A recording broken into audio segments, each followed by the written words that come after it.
Yo, what's going on, guys? Welcome back to the channel. My name is Kenyon. I just want to come on here and do a short video talking about like what I plan on doing, just because we are in April and summer is usually extremely busy, usually get a lot of stuff done. I want to talk to you guys about some of the stuff I'm trying to do. That way it'll hopefully make sense later down the line. All right, so just for some context, I'm in Southern California.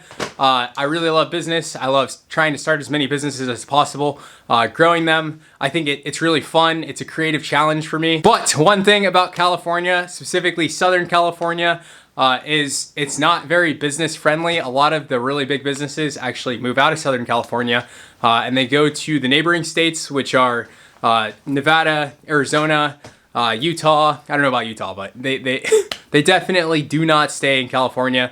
The tax incentives are kind of like awful here. And then I guess there's also like workers' comp, all that stuff that you have to pay on top of what you're already paying. And I don't know like all of the logistics, all the details and stuff, because I don't have any employees and this business doesn't make any money right now. But I know that eventually I'm gonna want to move the business out of state somewhere, more than likely, probably to Arizona, because Arizona is 5 hours that way by car. And then I also want to start businesses in other states because I think it's useful to have a distribution network that can work for more than just apparel. It can work for quite a bit of things. But with that being said, transportation is going to be like the smartest possible thing to, I guess, optimize in order to just save as much time as possible. Driving places sucks, and then taking commercial flights requires you go to a major airport. And it also requires you wait in line for TSC, or what is it called? My dad was literally an agent with them. I think it's called TSC. That doesn't sound familiar. I don't know, the people who check bags before you get on a plane, you gotta wait in line for both of those, and altogether it usually takes a very long time to actually get on the plane and get to where you're going. So logically, I think it just makes a lot of sense to go ahead and try my hardest to get a commercial pilot's license. I really like helicopters. They seem very convenient. You can like literally just get up, go somewhere, drop back down, and you're there. But planes are like extremely efficient for traveling. Just so you guys know, if you were to drive from Vegas, from my house, no. If you were to drive from my house to Vegas, it would take about 5 hours if there's no traffic. If there's traffic, it's probably gonna take 6 or 7. I really doubt it'll take 7. That's kind of over exaggerating. But if you take a plane, it takes an hour and 30 minutes. Supposedly you can get there in an hour and 8 minutes instead of 5 hours. So when you just put that at scale, if my goal is to have a business out of state, it only makes sense in my head that I need to figure out transportation in order to get there. So there's a couple airports. Well, there's a bunch of airports right next to me because I'm in Southern California. So I'm gonna be looking for a pilot school to go to. I think first out, you start with ground school. I don't know how long ground school takes, but I'm pretty sure I could take it on my computer because it's kind of like a study thing. Like you need to know certain terminology, you need to know how the plane works, simple stuff like that. Or I think it's simple. I have no idea, to be honest.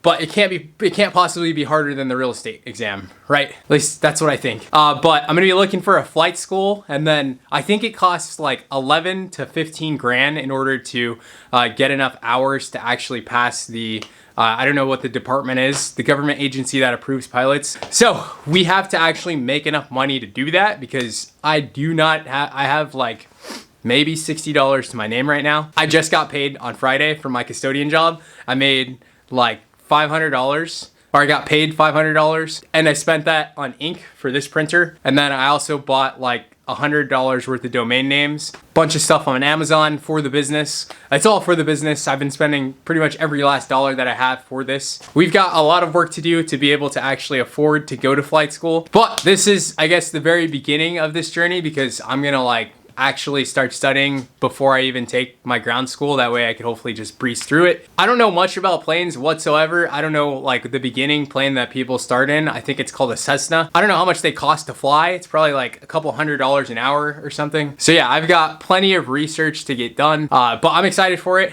It's something new. I actually know a couple of pilots that have already been through the process and stuff, so I'll definitely be hitting them up and asking them a bunch of questions. But yeah, that's pretty much all I wanted to make this video to say. I like documenting as much as I can.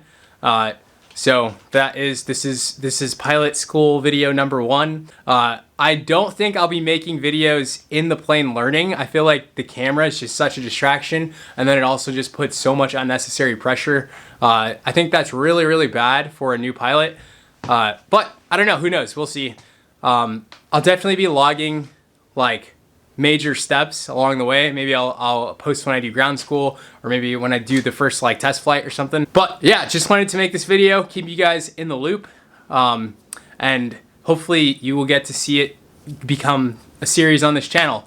The goal would be to go around starting businesses, I guess within the US. We'll get it figured out, get it solidified, and yeah, my name's Kenyon. Catch you guys on the next video. Peace.